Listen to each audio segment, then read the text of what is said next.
श्री स्वामी समर्थ जय गजानन सगळ्यांचे माझ्या चॅनलमध्ये खूप खूप स्वागत। आजच्या व्हिडिओमध्ये हुताशनी पौर्णिमेला चंद्रग्रहण आल्यामुळे आपल्याला होळी कधी साजरी करायची, त्यासोबतच चंद्रग्रहण कधी आले, होळीच्या दिवशी आले की धुलीवंदनच्या दिवशी आले, चंद्रग्रहणाचे वेध कधीपासून पाळायचे, कारण हे चंद्रग्रहण आपल्या भारतात दिसणार आहे।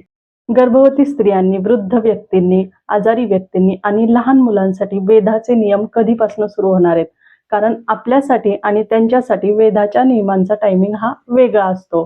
त्यासोबतच चंद्रग्रहणाचा स्पर्श, चंद्रग्रहणाचा मोक्ष आणि चंद्रग्रहणाचा पुण्यकाळ काय आहे त्या संबंधित सर्व माहिती मी तुम्हाला सांगणार आहे। त्यासोबतच होळी, धुलीवंदन आणि चंद्रग्रहण या तीनही दिवसांची माहिती तुम्हाला आजच्या या एकाच व्हिडिओत मिळणार आहे। त्यामुळे व्हिडिओ प्लीज शेवटपर्यंत पहा, व्हिडिओ स्किप न करता पहा। यंदा 2026 मध्ये हुताशनी पौर्णिमा ही 2 मार्च सोमवारी संध्याकाळी 5:55 सुरू होणार आहे। 2 मार्च संध्याकाळी 5:55 सुरू होणार आहे आणि पौर्णिमा समाप्ती ही 3 मार्च मंगळवारी संध्याकाळी 5:07 होणार आहे। पौर्णिमेची सुरुवात 2 मार्चला संध्याकाळी 5:55 होणार आहे आणि पौर्णिमेची समाप्ती ही 3 मार्चला संध्याकाळी 5:07 होणार आहे। आता सगळ्यात महत्त्वाचा प्रश्न, होलिका दहन आपल्याला कधी करायचे? होलिका दहन आपल्याला ज्या दिवशी पौर्णिमा सुरू होते 2 तारखेला संध्याकाळी 5:55 त्या दिवशी आपल्याला करायचे। 2 तारखेला आपल्याला संध्याकाळी प्रदोष काळात आपल्याला होलिका दहन करायचे। आता इथे बऱ्याच जणांना असे वाटेल की आता 3 तारखेला पौर्णिमा समाप्ती आहे संध्याकाळी 5:07 मग ती सूर्याने पाहिलेली आहे, मग आपण 3 तारखेला का नाही करायची? तर आपण 3 तारखेला नाही करायची कारण की 3 तारखेला चंद्रग्रहण आहे, त्यामुळे आपण 2 तारखेलाच होलिका दहन करायचे। चंद्रग्रहण हे धुलीवंदनला आहे, त्यामुळे चंद्रग्रहणाचा आणि होळीचा काहीही संबंध नाहीये। तुम्ही 2 तारखेला होळी साजरी करू शकता आणि 3 तारखेला धुलीवंदनच्या दिवशी चंद्रग्रहण आहे। आपल्याला होलिका दहन हे 2 तारखेला संध्याकाळी करायचंय आणि चंद्रग्रहण हे 3 तारखेला आहे, त्यामुळे चंद्रग्रहणाचा होळीसाठी कुठलाही अडथळा येणार नाहीये। तुम्ही होळी 2 तारखेला साजरी करू शकता। हे चंद्रग्रहण आपल्या भारतात दिसणार आहे, त्यामुळे ह्या चंद्रग्रहणाचे सर्व वेदादी नियम हे आपल्याला पाळायचे। आता चंद्रग्रहणाची माहिती पाहूया। हे चंद्रग्रहण 3 मार्चला दुपारी 3:20 सुरू होईल आणि हे चंद्रग्रहण 3 मार्चला संध्याकाळी 6:48 संपेल। हे चंद्रग्रहण 2026 मधलं आपलं पहिलं चंद्रग्रहण असणार आहे। आता गर्भवती महिला, वृद्ध मंडळी किंवा आजारी व्यक्ती यांच्यासाठी आता ग्रहणाचे वेध कधीपासून पाळायचे ते सांगते। यांच्यासाठी ग्रहणाचे वेध हे सकाळी 11 वाजल्यापासून संध्याकाळी 6:48 त्यांनी पाळायचे। सगळ्यात महत्त्वाचं, गर्भवती महिला, आजारी व्यक्ती, लहान मुलं किंवा ज्यांना डॉक्टरांची औषधं चालू आहे, डॉक्टरांची ट्रीटमेंट चालू आहे, त्यांनी डॉक्टरांच्या सल्ल्याने हे ग्रहण पाळायचे। आता बघा, सकाळी 11 वाजल्यापासून संध्याकाळी 6:48 पर्यंत पाळायचं, म्हणजे जवळजवळ 7-8 तास ह्या ग्रहणामध्ये जाणार आहे। त्यामुळे मग तुमची जेवणाची वेळ, औषधाची वेळ हे सगळं तुम्ही डॉक्टरांशी चर्चा करा, डॉक्टरांचं मत घ्या आणि मग डॉक्टरांनी हो म्हटल्यावर मग तुम्ही हे ग्रहणाचे नियम पाळण्याचा प्रयत्न करा। आता गर्भवती स्त्रियांसाठी, आता तुमचं सगळं छान आहे, तुम्ही डॉक्टरांशी कन्सल्ट केलंय आणि डॉक्टरांनी सांगितले की तुम्ही हे ग्रहण पाळू शकता, तुम्ही अगदी हेल्दी आहात, तुम्ही ग्रहण पाळू शकता, तुम्हाला कसलाही त्रास नाही।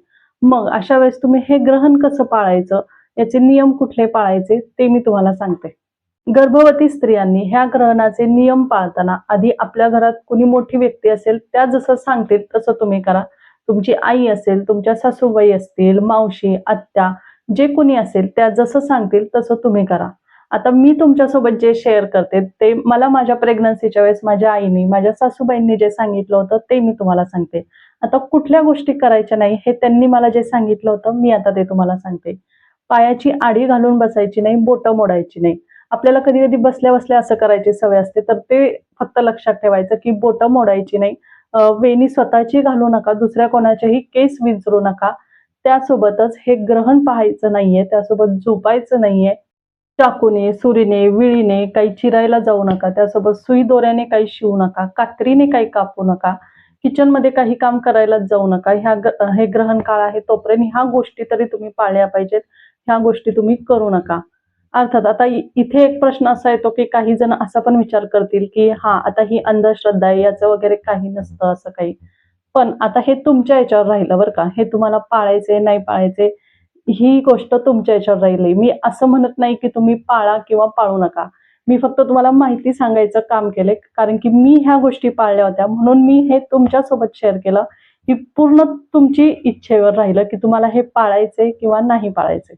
गर्भवती स्त्रियांनी कुठल्या गोष्टी करायच्या नाही, ते मी तुम्हाला सांगितलं. आता कुठल्या गोष्टी करायच्या ते मी तुम्हाला सांगते.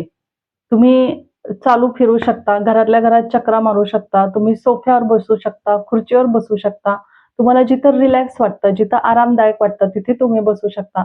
त्यासोबत तुम्हाला जे म्युझिक आवडतं ते तुम्ही ऐकू शकता. तुम्ही स्तोत्र, मंत्र, छान गाणी ऐकू शकता. त्यासोबत तुम्ही चालू फिरू देखील शकता. त्यासोबत तुम्हाला एखादं पुस्तक वाचायला आवडत असेल, ते पुस्तक वाचण्याचा प्रयत्न करा. एखादा ग्रंथ असेल, एखादं पारायण असेल, ते सुद्धा तुम्ही ह्या ग्रहण काळामध्ये केलेलं चांगलं असतं. एखादं स्तोत्र, मंत्र तुमच्या जे पाठ असेल ते सुद्धा म्हणू शकता. तुम्ही तुमच्या पोटावर हात ठेवू शकता. पोटावर हात ठेवून तुम्ही एखाद्या मंत्राचा जप करू शकता. तुम्हाला हे माहितीच असेल, की आपण ज्यावेळेस पोटावर हात ठेवून एखादं देवाचं काही म्हणतो, जप करतो किंवा मंत्र म्हणतो, स्तोत्र म्हणतो, त्यावेळेस ते बाळ सुद्धा ते ऐकत असतं आणि देव सुद्धा त्या बाळाला आशीर्वाद देत असतात. त्यामुळे तुम्ही पोटावर हात ठेवू शकता, स्तोत्र, मंत्र जे पाठ आहे ते म्हणू शकता. मी ज्यावेळेस ग्रहण आलतं माझ्या प्रेग्नन्सीच्या वेळेस, त्यावेळेस मी स्वामी चरित्र सारामृताचं पारायण केलं होतं. त्यासोबत गजानन विजय ग्रंथ वाचला होता. असं मी सुद्धा केलं होतं. काही ठिकाणी असं आहे, की या ग्रहण काळामध्ये पुस्तकाची पानं उलटत नाहीत. त्यामुळे तुम्ही तुमच्या इथं जी पद्धत असेल ती तुम्ही करा. मी स्वामी चरित्र सारामृत वाचलं होतं, गजानन विजय ग्रंथ वाचला होता, त्यासोबत श्री स्वामी समर्थ जप केला होता. तुम्हाला जर काही शक्य नसेल, तर तुम्हाला जो जप करता येतो, जो मंत्र येतो, तो तुम्ही म्हणा. ओम गणगणपतये नमः हा जरी म्हटला तरी चालेल किंवा श्री स्वामी समर्थ गणगण गणात बोते किंवा तुमच्या आवडीचा जो मंत्र असेल त्याचा जप जरी केला तरी चालतो. तर हे होतं हे गर्भवती महिलांसाठी. आता ग्रहण काळामध्ये जे साठवलेलं पाणी असतं किंवा शिजवलेलं अन्न असतं, गहू ज्वारीची पिठं असतात आपल्या घरात, त्यामध्ये तुम्हाला तुळशीची पानं ठेवायची आहेत. ग्रहण संपल्यानंतर म्हणजे 6:48 3 मार्चला संध्याकाळी 6:48 आपल्याला सगळ्यांना स्नान करायचे. स्नान करताना जर तुमच्याकडे गंगाजलची छोटी बाटली असेल, तर त्यातलं एक टोपणभर गंगाजल तुमच्या अंघोळीच्या पाण्यात घालून त्याने स्नान करण्याचा प्रयत्न करा. जर तुमच्याकडे गंगाजल नसेल, जर गोमूत्र असेल, तर ते एक थेंब आपल्या पाण्याच्या बादलीत टाकायचं आणि मग त्याने स्नान करायचं. नंतर घर झाडून पुसून घ्यायचं, देवपूजा करायची, देवांना स्नान घालायचं आणि त्यानंतर तुम्ही जेवण बनवून किंवा तुम्हाला काय खायचं प्यायचं असेल ते तुम्ही खाऊ शकता. तर आजच्या व्हिडिओत मी तुम्हाला होळीविषयी माहिती सांगितली. होळी कधी साजरी करायची, त्यासोबत चंद्रग्रहण कधी आहे, गर्भवती महिलांनी कुठले नियम पाळायचे, त्या संबंधित मी तुम्हाला माहिती देण्याचा प्रयत्न केला. जर तुम्हाला कुठले प्रश्न असतील, तुम्हाला काही समजलं नसेल, तर मला कमेंट्समध्ये नक्की विचारा. मी उत्तर देण्याचा नक्की प्रयत्न करेल. तर व्हिडिओ कसा वाटला मला नक्की सांगा. व्हिडिओ आवडल्यास चॅनलला लाईक करा आणि चॅनलला नवीन असाल तर चॅनलला सबस्क्राईब करा. धन्यवाद. श्री स्वामी समर्थ गणगण गणात बोते. जय गजानन.